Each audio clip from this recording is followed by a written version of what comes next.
Welcome back to another episode of NA Now. I'm Brandon Hofstra, joined here by General Manager of the Janesville Jets, Joe Dibble. Joe, thanks for taking some time out of your busy schedule to talk with us today. No worries. Thanks for having me. Let's get into last season. You guys missed the playoffs by just a few points. Talk about what that difference was for just barely not making it in.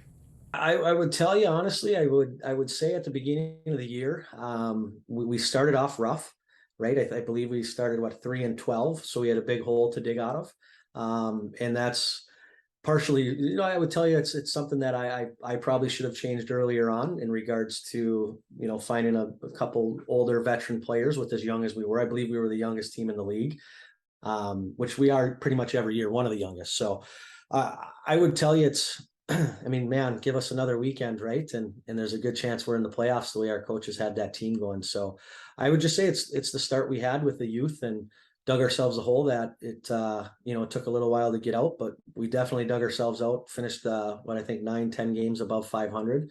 I think any other year with a record like that, you probably make the playoffs. So yeah, I'd tell you just at the beginning of the season. You talked about that a little bit. Obviously, the development of these players in this league, obviously the league of opportunity, and a young core that you had last year. But 18 NCAA commitments on that roster from last year. One was a league leader. What does that mean to yourself and obviously your entire staff and the organization up there in Janesville? You know what I would tell you, it's a lot of that credit is owed to our former coach and Parker Burgess and Ryan Black. Those two, I mean, you've heard me talk a lot about the development side and how important that is to our ownership and our team. So it's something that they took. They take a lot of pride in that in regards to seeing those kids and those players get better from the beginning, middle to end. And as you saw with our team, I mean, our leading scorer was a rookie, right? And he played 1 year with us, and now he's off to school and play Division I hockey. So I would just the amount of time that they spend with those guys on the importance of development, not only just it's taking care of their bodies, the sleep, it's all those types of things our coaches paid a lot of attention to, and ultimately the biggest credit goes to our ownership, to allow us to build this team the way we do every year for the last 10-11 years with the youth. There's not many owners in hockey that are willing to do that and wait for the results, right? So I would tell you it's a huge hats off to our ownership in regards to allowing our coaches to do that. Not a lot of returners coming back. As you stated there, you just had one of your youngest guys moving on to college next year, probably some guys going up to the USHL as well. But what were the main needs for this roster coming into the 2022-23 season? Obviously, we had the draft. You guys had main camp as well. So what were some things that yourself and your staff were focusing on? Yeah, goaltending was a big one. Owen Millward off to the USHL. Michael DeRazio is up in Canada now. So we definitely needed to fill that spot. So we tendered one, we drafted one. The Jackson Irving, who we had tendered, ended up making Sioux Falls in the USHL. So we had to go find another one. But I would tell you, it's our big things were goaltending and up front we need to replace some guys on the front end. So we're excited about our decor. We have some new guys coming in back there too. But the two biggest points were offensively and then in our net. And I think we're there. Was there some returning players that you want to mention that you were fond of last year that are coming back that's going to be a big piece for you guys to lean on? Yeah, I think when you look at her on the back end, you've got a guy like Will Troutwine, who's going to be a third-year guy for us. He got a Division I commitment last year, and he's definitely going to be one of those guys on the back end that we're going to lean on.